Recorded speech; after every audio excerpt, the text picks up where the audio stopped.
หมายสูงพี่ๆน้องๆเขาได้ก่อเขากูก็ค่ะเฮามาได้เห็นความไทยเด็กไทยจำกันแทงค่ะ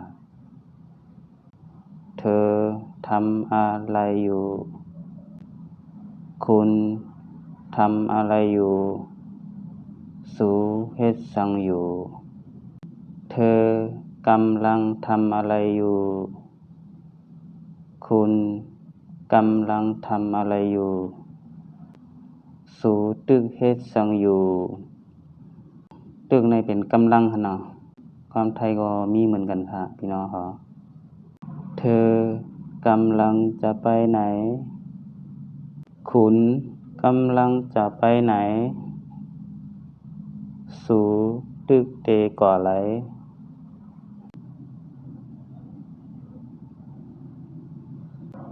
เธอ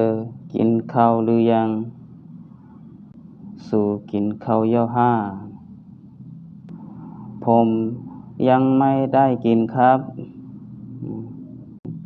ผมยังไม่ได้กินครับข้าอำไปไล่กินข้าผมกินแล้วครับ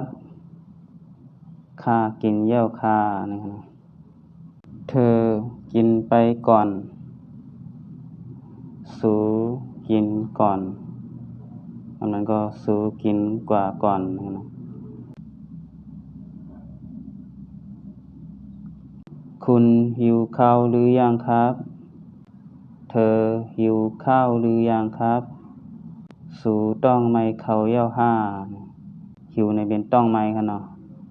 เธอหิวข้าวหรือยังครับคุณหิวข้าวหรือยังครับสูต้องไม่เข้าเย้าห้า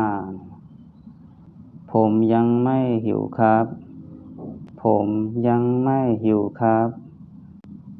ข้าอำไปต้องไม่ค่านะผมหิวแล้วครับข้าต้องไม่เย้าค่าใหม่สูงพี่น้องเขากูก็ค่า